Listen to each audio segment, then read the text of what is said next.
Pada pertemuan kita kali ini, kita akan mendiskusikan mengenai disebut dengan sistem tenaga listrik. Sistem tenaga listrik ini adalah bagian dari yang disebut dengan teknik tenaga listrik, ya,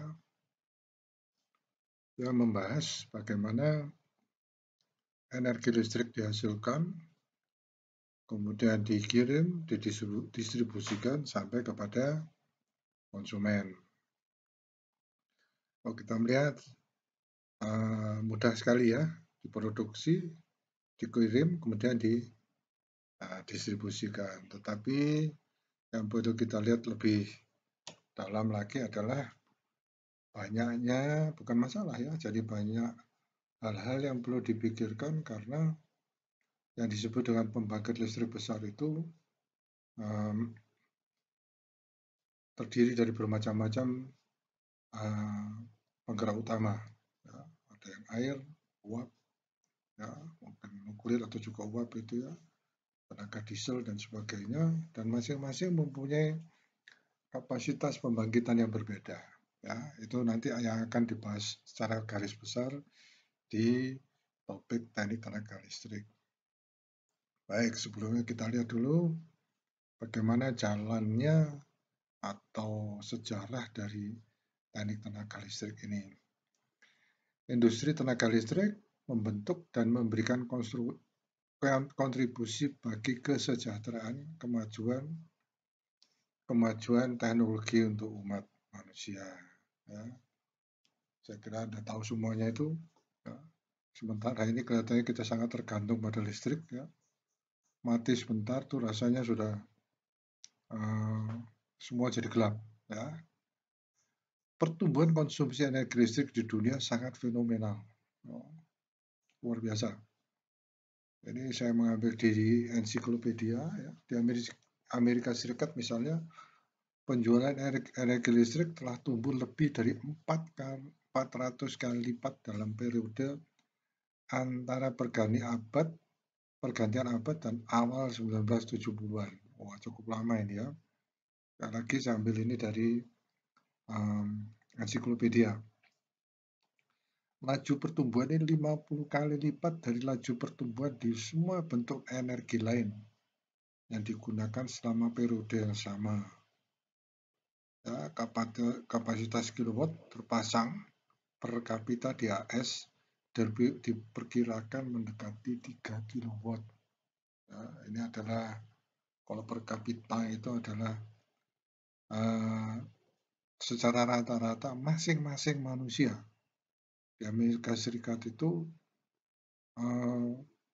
memakai 3 kilowatt. Ya, jadi setiap tahunnya masing-masing manusia, setiap manusia ini karena rata-rata ya, menghabiskan 3 kilowatt. Nah, Edison Electric Illuminating Company di New York meresmikan stasiun yang disebut dengan Beale Street pada tahun 1881. Stasiun tersebut memiliki kapasitas 4 kW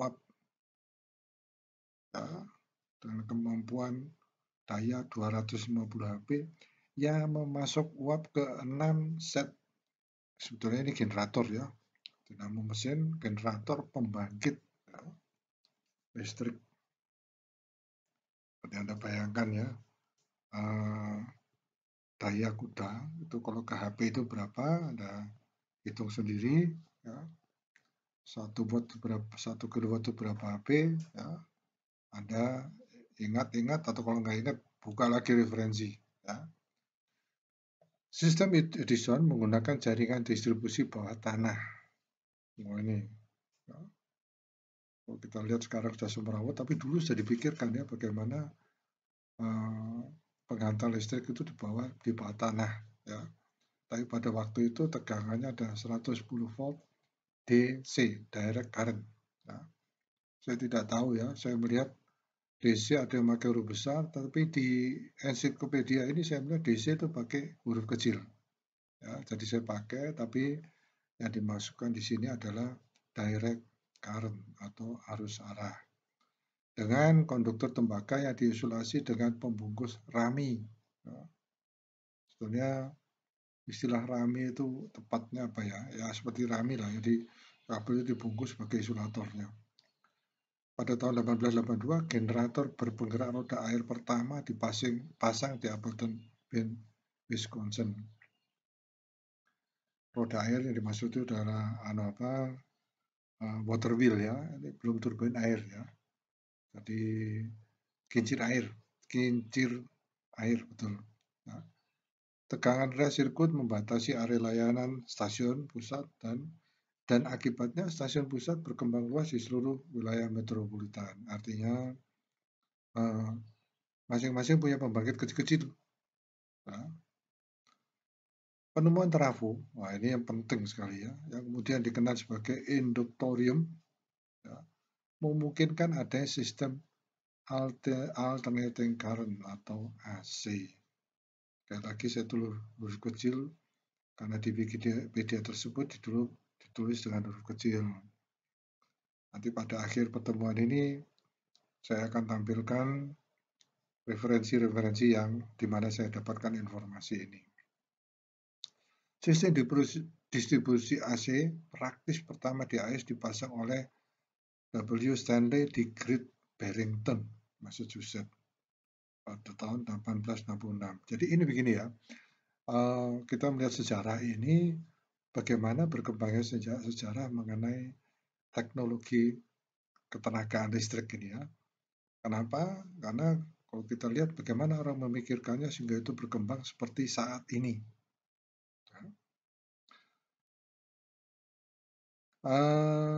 Pada tahun 1866, Westinghouse yang memperoleh hak Amerika atas trafo dari penemu Inggrisnya, ya, Goddard and Gibbs ya. Distribusi AC awal menggunakan saluran udara 1000 volt. Sebagai mengingatkan aja, di rumah Anda tegangannya adalah 220 volt. Ya. Malah dulu saya pernah mengalami jaringan listrik tegangan 110 volt. Ya.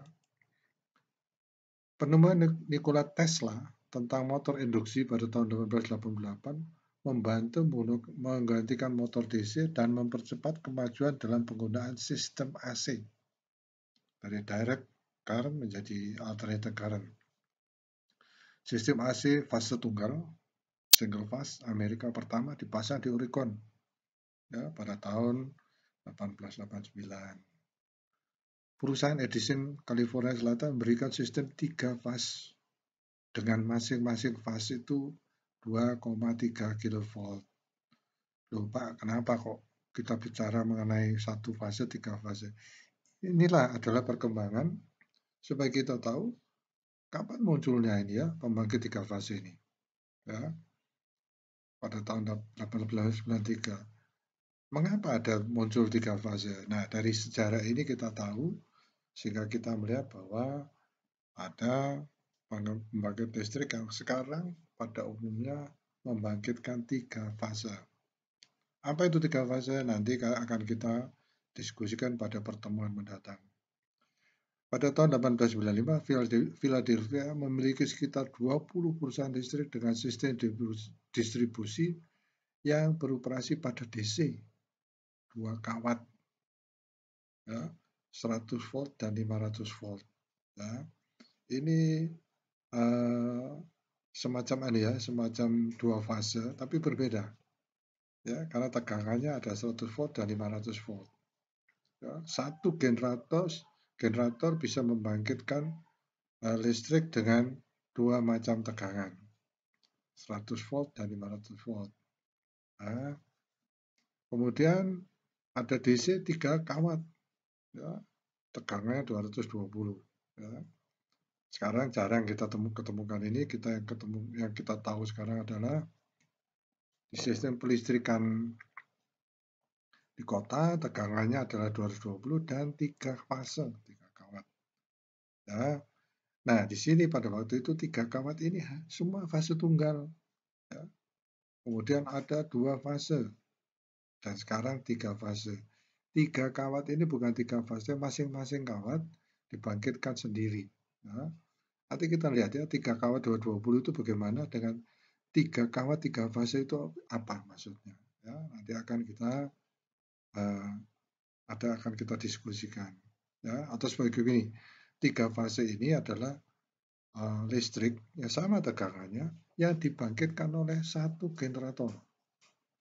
Sedangkan yang 220 dengan 3 kawat ini 3 generator. Ya itu sepintas ya, supaya kita sedikit ada bayangannya. Kemudian masing-masing dibangkitkan dengan frekuensi 60, 66, 125, dan 133 siklus per detik ya, atau hertz. Loh, ini apa hubungannya ini frekuensi? Nah, nanti kita akan juga lihat ya apa itu. Dan pemasok, waduh kurang S ini ya, atau feeder ya pada 1000 atau 1200 volt dan 2000 sampai 2400 volt. Ya, jadi ini adalah feeding, memberikan pada konsumen, dikirim pada konsumen dengan hasil dengan tegangan 1000 dan 1200 volt. Coba di dalam rumah kita nggak ada sebesar itu. Nah, nanti kita lihat ya alasannya mengapa tegangan yang dihasilkan ya, atau mungkin tegangan yang dihasilkan kecil, kemudian pada waktu pendistribusian tegangannya dinaikkan. Nah, nanti kita lihat ini ya, kita lihat mengapa seperti ini. Ini berhubungan dengan kerugian energi. Nah, hanya itu sementara informasinya. Nanti kita lihat mengapa kerugian energi karena tegangan rendah. Selanjutnya, konsolidasi berikutnya dari perusahaan listrik memungkinkan realisasi skala ekonomi dalam fasilitas pembangkit, ya, pengenalan standarisasi peralatan, dan pemanfaatan keragaman beban antar area. Oh, ini penting ya, karena kita belum berbicara mengenai interkoneksi, kita belum berdiskusi mengenai standarisasi peralatan, ya, berhubungan dengan meteorologi industri, ya, di mana standarisasi itu menguntungkan ya, karena kita bisa memakai peralatan yang dibuat oleh siapapun, ya, yang standarnya sesuai. Ukuran unit pembangkit hingga 1300 MW sedang beroperasi. Pada waktu ini sesuatu yang sudah luar biasa. Sebagai pembanding, ya, pembangkit kita di Sutami itu sebesar masing-masing sebesar 35 MW ya. Ada 3 pembangkit turbin air. Jadi di Sutami itu 3 kali 35 MW artinya sekitar 105 ya megawatt. Oh, ini 1300. Distribusi bawah tanah pada tegangan hingga 5 kV, 5000 volt ya, dimungkinkan oleh pengembangan kabel berisolasi dasar karet dan kabel berisolasi kertas berlapis timah pada awal 1900-an. Ini sudah dianggap luar biasa ya. Pada kita lihat karet kalau di tanah itu ada yang hancur ya, berantakan. Tapi ini karet dibuat khusus. Ya, menghindari adanya saluran udara. Meskipun kita lihat kendalanya banyak dan sekarang masih muncul saluran listrik, saluran udara ya, yang kita kenal dengan saluran udara tegangan tinggi (SUTT) atau saluran udara tegangan ekstra tinggi (SUTET). Nah, ya. Nanti itu akan kita diskusikan. Sejak itu, tegangan distribusi yang lebih tinggi diperlukan oleh pertumbuhan beban yang sebaliknya akan membebani rangkaian tegangan rendah dan oleh persyaratan untuk mengirimkan blok daya yang besar pada jarak yang jauh. Ini adalah pernyataan seperti awal tadi ya. Kalau kita mengirimkan listrik pada jarak yang jauh, kerugian energi semakin besar. Terutama kalau tegangannya rendah atau kecil. Nanti kita diskusikan. Tegangan distribusi umum saat ini berada dalam kelas tegangan 5 kV, 15 kV, 25 kV sampai 69 kV ya. Padahal Anda lihat sekarang ada 150 kV ya, 150.000 volt. Bahkan ada yang 500 kV. Ya, 500.000 volt. Ya, 500 kilovolt. Ya. Nah, mengapa tegangan besar seperti itu? Nanti akan didiskusikan. Ya. Pertumbuhan ukuran pembangkit listrik dan peralatan bertegangan lebih tinggi disertai ini istilah yang saya ini, interkoneksi fasilitas pembangkit. Interkoneksi ini menurunkan kemungkinan gangguan layanan, memungkinkan penggunaan unit yang paling ekonomis, dan menurunkan total kapasitas cadangan yang diperlukan untuk memenuhi pemadaman akibat peralatan. Maksudnya di sini perawatan ya, jadi akibat ada masalah dengan peralatan. Nah, interkoneksi ini nanti akan didiskusikan karena ini akan mengatur, ya, terutama di Indonesia sangat diperlukan. Ya. Kalau Anda tahu apa artinya disebut PJB, ya, pembangkitan Jawa dan Bali, inilah sistem yang dipakai, interkoneksi, sehingga listrik kan dipakai jauh lebih efisien, ya, lebih efektif, ya. Loh, kenapa bisa seperti itu, Pak? Nanti akan kita diskusikan. Baik ya, kontrol pusat dari sistem yang saling berhubungan diperkenalkan karena alasan ekonomi dan keamanan. Ya, ya pengaturan pusat pengaturan. Ya. Kalau di Jawa Timur dulu di Gardu Induk ada ya, Waru. Ya. Pertama saya tahu itu di sana sangat manual, ya, tapi sekarang sudah fully otomatis, ya, sehingga dengan mudah gangguan-gangguan listrik di seluruh Pulau Jawa itu bisa diatasi. Ya. Seperti misalnya pada saat yang lalu ya, saya tidak tahu itu 2 atau 3 tahun yang lalu ya, terjadi pemutusan listrik karena adanya trafo, adanya listrik maksud saya tegangan tinggi yang tertimpa oleh pohon. Ya. Itu sudah sistem interkoneksi tetapi terjadi masalah. Ya. Nah, itu sudah masalah kontrol ya. Mungkin karena sudah fully otomatis itu terjadi sehingga mereka lalai. Ya, tidak pernah dicek, ya, ternyata ada bagian yang tidak berfungsi dengan baik, ya, sehingga terjadi pemadaman giliran di seluruh Pulau Jawa. Itu salah satu contoh ya. Saya lupa di daerah Pemalang itu kalau nggak salah ya terjadi, ya, sehingga PLN juga kebingungan, berantakan ya karena itu mendadak sekali ya. Muncul operator beban menandai awal dari teknik sistem tenaga, ya. Ini ya teknik listrik. Area menarik yang berusaha menyediakan sistem terbaik untuk memenuhi memuat persyaratan dengan andal, aman, dan ekonomis menggunakan fasilitas komputer tercanggih. Ya, semua dikontrol oleh komputer. Sebagai contoh, kalau beban suatu pembangkit listrik sudah mendekati puncak, bukan puncak ya, mendekati maksimal pembangkitannya, maka itu sangat berbahaya. Ya. Harus dialihkan atau mungkin harus dibantu oleh pembangkit yang lain.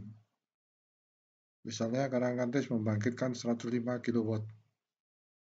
Ya. Nah, begitu sudah 100 kW, harus dibantu oleh pembangkit yang lain. Atau dialihkan ke pembangkit yang lebih besar. Ya, misalnya PLTU Python ya, mempunyai lebih dari 105 kW pembangkitan. Ya, maka yang di Python tuh dinaikkan, artinya di Python tuh langsung dinyalakan, ya, begitu siap listrik itu semua sudah dibangkitkan, langsung di switch, ya, semua listrik dipindahkan, dikirim dari Python, kemudian yang di Karangkates dimatikan. Nah, itu sistem kontrolnya ya. Kalau dulu manual dengan bermain telepon, ya dikatakan, pembangkit di sini sudah overload, siap-siap dia nyalakan. Nah, kalau di sini sekarang sudah semua dengan komputer. Nah, ini ada hubungannya dengan kontrol kendali. Ya, tapi ini teknik tenaga listrik. Tegangan ekstra tinggi, ya ini extra high voltage, ya. Jadi tegangan ekstra tinggi telah menjadi dominan dalam transmisi tenaga listrik dalam jarak yang sangat jauh. Ya, tadi sudah saya jelaskan, ya, mengatasi kerugian energi, ya, kerugian energi yang berupa panas. Jadi saya berikan bocoran sedikit. Apa kerugian energi? Kerugian energi karena terbuang menjadi panas. Nanti kita diskusikan. Pada tahun 1896, sebuah saluran 3 fase 110 kV, ya, mentransmisikan 10 megawatt, ya, dari air terjun Niagara, ya, ke daerah Buffalo dalam jarak 20 mil. Waduh, saya tidak tahu 20 mil ini berapa ya. Tolong Anda nanti konversikan supaya saya tahu kalau memang jarak ini betul-betul jauh. Nah, jarak ini juga dianggap jauh karena ini adalah untuk mentransmisikan. Jadi jarak sekian jauhnya ini untuk mengirim listrik 10 megawatt. Nah, baik, itu pernyataan. Saat ini tegangan transmisi 230 kV, 287 kV, 345 kV, 500 kV, 75 kV, sampai 765 kV. Mungkin Anda bertanya, Pak, ini variasinya kok macam-macam, kenapa ya? Ya, nanti kita diskusikan. Itu semua adalah yang biasa ya. Dengan saluran 1100 kV pertama sudah ada pada tahun 1990. Ya, jadi tegangan yang kecil dinaikkan menjadi sebesar ini. Tentunya ini berhubungan dengan yang disebut dengan transformator. Ya, nanti kita diskusikan. Tren ini dimotivasi oleh skala ekonomi karena kemungkinan kapasitas transmisi yang lebih tinggi, penggunaan right of way yang lebih efisien. Jadi cara yang paling benar sehingga kehilangan transmisi atau kerugian transmisi menjadi lebih rendah, ya, dan dampak lingkungan yang berkurang. Dampak lingkungannya apa? Gitu ya. Pernah dengar enggak Anda? Dilarang mendirikan bangunan di bawah saluran udara tegangan tinggi. Ya. Jadi itu masalah lingkungan juga, gitu ya. Jadi penempatan listrik, penempatan trafo, penempatan gardu induk. Waduh, istilah apa aja ini, Pak? Itu adalah istilah-istilah yang akan kita diskusikan pada waktu mendatang tentang teknik tenaga listrik. Ya, kalau orang-orang dari PLN mengatakan GI, gitu ya, itu maksudnya gardu induk ya. Jadi bukan GI Joe yang tentara dalam film-film peperangan itu ya. Nah, kita lihat mengapa ini diurus tahun 1954. Ini perkembangan. Pada tahun 1954, Swedish State, ya, Power Board memberi energi pada kabel bawah laut sejauh 60 mil. 100 kV DC menggunakan katup merkuri arc milik Ulam, ya, di ujung pengirimnya dan penerima sambungan arus arah tegangan tinggi. High voltage direct current, ya. Pertama di dunia menghubungkan Pulau Baltik dari Gotland dan daratan Swedia, ya, Gotland dan daratan Swedia. Mengapa sih pakai DC? Ya, ya kita banyak mengenal AC, tetapi ada alasan tersendiri. Saat ini banyak instalasi dengan tegangan hingga 800 kV DC sedang beroperasi di seluruh dunia. Kok masih pakai DC ya? Nah, itu. Nah, ini yang kadang-kadang sering menjadi rumit ya dalam dunia ketenagaan listrik karena masing-masing negara bukan punya standar itu ya, tetapi mereka mempunyai alasan tertentu memakai tegangan-tegangan dan jenis current atau jenis arus yang dipakai, DC atau AC. Kalau kita ngurus ke sana jadi rumit ya. Nanti teknik tenaga listrik kita hanya diskusikan yang ada di Indonesia. Nah, di Amerika Utara sebagian besar pembangkit listrik diproduksi oleh investor, artinya swasta ya, dengan potensi tertentu dilakukan oleh yang dilakukan oleh milik negara ya. Jadi negara ya atau pemerintah provinsi ya, pemerintah ya provinsi ya, masing-masing mempunyai pembangkit sendiri, masing-masing punya standar sendiri ya, sehingga antara satu provinsi dengan yang lain atau state ya, itu bisa berbeda ya. Itu pernah saya alami antara state di Australia ya, yang di New South Wales dan di Victoria ya, itu berbeda tegangannya ya, tegangannya sama itu berbeda frekuensi ya. Nah itu sangat berbahaya ya, frekuensi yang berbeda itu juga akan mempengaruhi umur dari peralatan listrik kita ya. Di Amerika Serikat, Federal Energy Regulatory Commission mengatur harga listrik setelah syarat dan ketentuan layanan. Ya, ini berhubungan dengan konsumen. Ya. Baik. Sistem transmisi Amerika Utara terhubung dengan jaringan listrik besar yang dikenal sebagai interkoneksi sistem tenaga Amerika Utara. Oh, khusus ini ya. Ini memakai sistem sendiri, tapi tujuannya adalah seperti yang saya sudah sebutkan ya, mengatur jalur listrik, ya, beban listrik, ya, kemudian pembangkit listrik supaya semua menjadi efektif, efisien. Ya. Ini grid ya, grid itu yang berhubungan dengan fase ya. Ini dibuka menjadi pool-pool itu seperti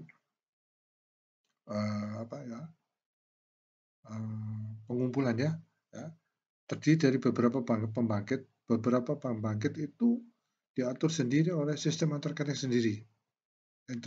sendiri ya, yang beroperasi bersama untuk menjadwalkan pembangkitan cara yang hemat biaya, efisien maksudnya ya. Ini seperti yang saya sampaikan tadi, interkoneksi. Sebagai organisasi swasta yang mengatur sendiri bernama North American Electric Reliability Council, NERC terkenal ya, bertanggung jawab untuk menjaga standar dan keandalan sistem. Standar harus dijaga, ya. Tegangan harus tepat, ya. Kemudian frekuensi harus tepat, ya. Jangan sampai ada penurunan tegangan atau kenaikan tegangan, semua akan merusak alat-alat listrik ya. Nah kita lihat semuanya itu dikoordinasikan ya, seperti kita lihat ada NERC, ada FERC. Semua dikoordinasikan dan dirundingkan manakah yang terbaik untuk menghasilkan suatu kualitas listrik yang terbaik. Ya, kualitas yang terbaik yang dikatakan tadi supaya tidak banyak merusak peralatan listrik. Ya. Yang paling berbahaya adalah kalau itu mempengaruhi mesin-mesin produksi di industri. Ya. Karena kerusakan kualitas listrik ini sangat menentukan ya, apakah sebuah peralatan industri itu dapat berfungsi dengan baik atau tidak. Ya. Yang paling fatal adalah kalau terjadi kerusakan. Daerah-daerah ini adalah di sini sebutkannya ada yang dari Texas, ya, ada negara bagian barat, tapi semua sama ya. Jadi ini hanya untuk untuk menunjukkan ya.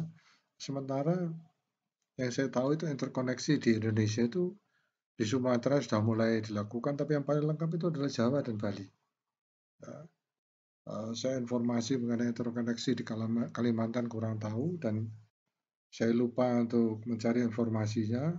Tapi saya kira karena pulau-pulau itu besar, mungkin punya pembangkit listrik yang banyak, ya, dan pembangkitan yang berbeda-beda, maka dibutuhkan interkoneksi.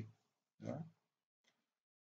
Baik, jadi ini disebutkan daerah-daerah ya, ini ada yang di daerah Kanada, ya, interkoneksi timur, ya. Semuanya ini akan masing-masing interkoneksi ini akan diinterkoneksikan kembali. Jadi interkoneksi kecil-kecil diatur lagi oleh yang lebih besar, ya, sehingga kemungkinan bahwa produk listrik di suatu negara bisa dikirim ke negara lain.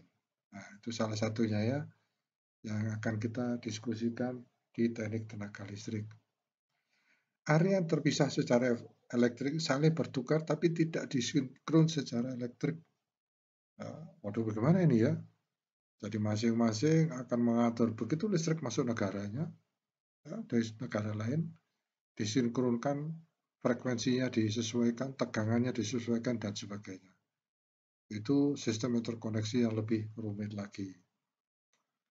Industri tenaga listrik di Amerika Serikat telah mengalami perubahan mendasar sejak deregulasi industri telekomunikasi, ya, gas, dan lainnya. Ya, telekomunikasi ini membutuhkan suatu kualitas listrik yang sangat prima. Ya, apalagi kebanyakan